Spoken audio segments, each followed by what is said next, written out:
Hello কাছের মানুষজন, কি অবস্থা? সবার ভালো আছেন? আশা করি ভালো আছেন। আলহামদুলিল্লাহ ভালো আছি। প্রতিদিন একটা করে ভিডিও দিতে চেয়েছিলাম, তো আজকের ভিডিওটা একটু ব্যতিক্রম। এই যে কাঠ ফাটানো রোদ দেখতে পাচ্ছেন, এই রোদের মধ্যে আসলে ছাদে ওঠার একটা বিশেষ কারণ ছিল যে কিছু কথা বলবো, কিন্তু অবস্থা এতটাই বেগতিক যে কোনো কথা বলার মতো আসলে কোনো স্কোপ নেই। দেখতে পাচ্ছেন যে আমার পেছনে বা আমার মাথার উপরে কি পরিমাণ রোদের তাপ। এই যে রোদের মধ্যে আমরা আছি, আমি নিজে আছি, আমার মতো অনেক মানুষ আছে যারা এই রোদের মধ্যে আসলে নিজের পরিবারের জন্য পরিশ্রম করে তাদেরকে একটু ভালো রাখার চেষ্টা করছে। কিন্তু অনেক পুরুষই আছে, আমি আমার কথা বলতেন, আপনারা প্লিজ মাইন্ডে নেবেন না, আমি আমার কথা বলতেন, অনেক পুরুষ আছে তাদের সারাদিন পরিশ্রম করে যেই পরিবারের জন্য, সেই পরিবারের কাছে কিন্তু তারা লাঞ্ছনা এবং বঞ্চনার শিকার হয়।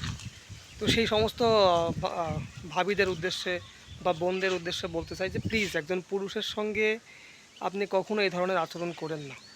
এই যে রোদ দেখতে পাচ্ছেন না, এখন প্রায় 40 ডিগ্রি প্লাস আর তাপমাত্রা এই দুপুরবেলা, এই কড়া রোদের মধ্যে একজন পুরুষ কিন্তু শুধুমাত্র তার নিজে খাবে, নিজে ভালো থাকবে, এই জন্য কিন্তু পরিশ্রম করে না।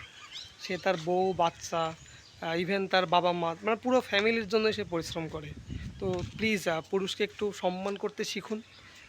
পুরুষের ভালোবাসার মধ্যে কোনো কমতি থাকে না। হ্যাঁ, পুরুষের ভালোবাসা ভিতরে বিশাল একটা গভীরতা আছে, যে এই গভীরতা যখন আপনি বুঝবেন তখন আপনি হাহাকার করে তার জন্য কান্নাকাটি করবেন, কিন্তু সেটা যেন সময় থাকতে হয়। সময়ের কাজ সময়ে করাই ভালো। তো আমি এই জিনিসটা বোঝানোর জন্য আসলে আজকে ছাদে আসলাম এবং আপনাদেরকে এই ভিডিওটা মেক করলাম। আচ্ছা দেখেন, একজন রোদের ভিতরে আমি যেভাবে পরিশ্রম করছি আমার ফ্যামিলির জন্য, ঠিক একইভাবে আপনার ফ্যামিলিতে কোনো পুরুষ, সেটা হতে পারে আপনার বাবা, আপনার ভাই অথবা আপনার স্বামী, সে ওই একই রকম পরিশ্রম করে আসছে।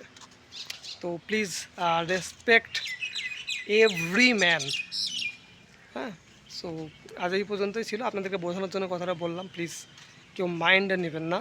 জিনিসটা আসলে একটু বোঝার চেষ্টা করলে হয়তো বা ভালো কিছু হতে পারে। ধন্যবাদ, সবাই ভালো থাকবেন এবং অবশ্যই চ্যানেলটিকে সাবস্ক্রাইব করে পাশে থাকবেন। ধন্যবাদ।